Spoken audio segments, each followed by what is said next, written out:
Patience is a difficult thing.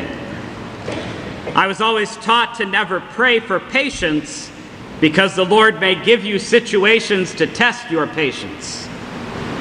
And in our gospel this morning, Jesus is telling us to be patient. Someone tampered with the sower's garden by planting weeds. The first thing that comes to mind is to pull up the weeds. However, Jesus tells us in the parable that by pulling up the weeds, you could destroy more of the good crops. So we have to be patient, wait for the harvest, and then once we have pulled up everything, we can separate the weeds from the good crops.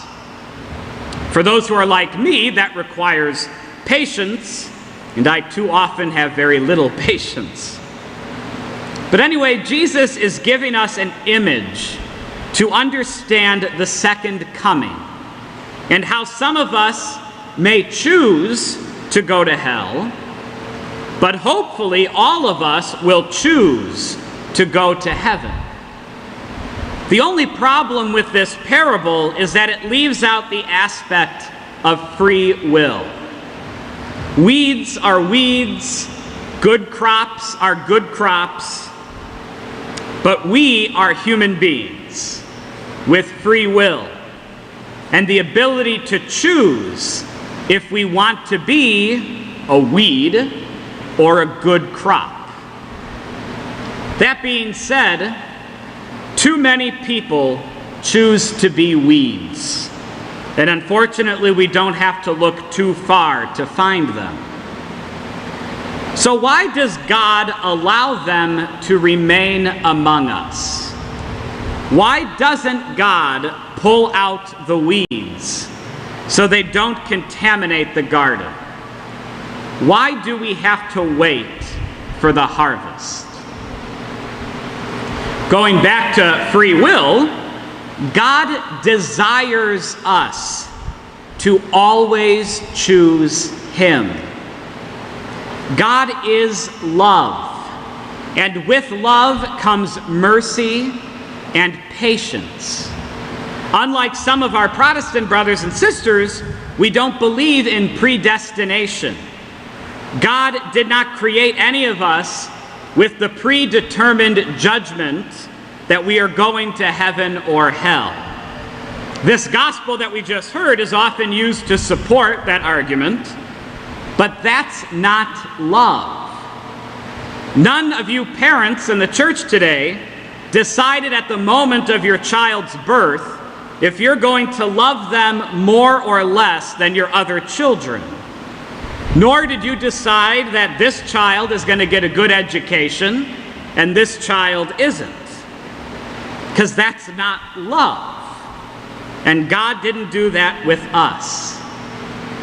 God allows evil to happen with the hope, love, and desire that the evil will end and turn to good.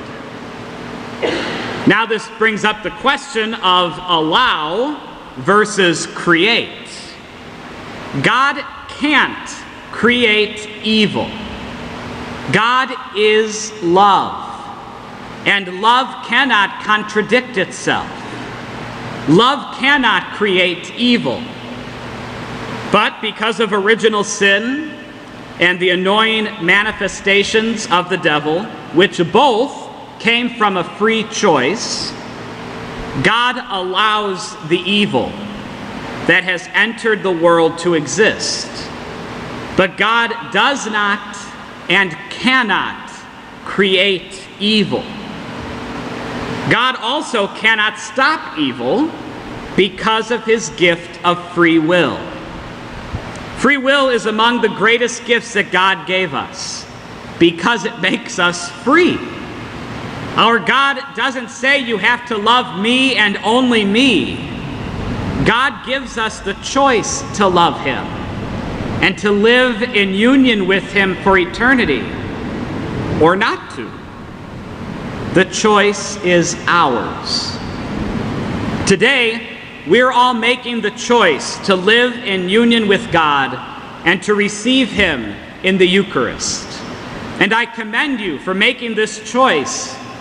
And I pray that all of us remain strong in our faith so we can continually choose to be in union with God. But now we have to do the real hard work of sharing that love with everyone so that others will join us in this choice. We have to do this through daily prayer, by receiving the Eucharist, by humbling ourselves and receiving the sacrament of reconciliation, by inviting our former Catholic siblings, neighbors, co-workers, and so on to join us at Mass and for community prayer, and by showing our joyful hearts and the joyfulness that comes to our lives because of our faith. Let's work together at evangelizing our community. The more we spread the love of Christ, then that will mean the more weeds turn to good crops, because with God, all things are possible.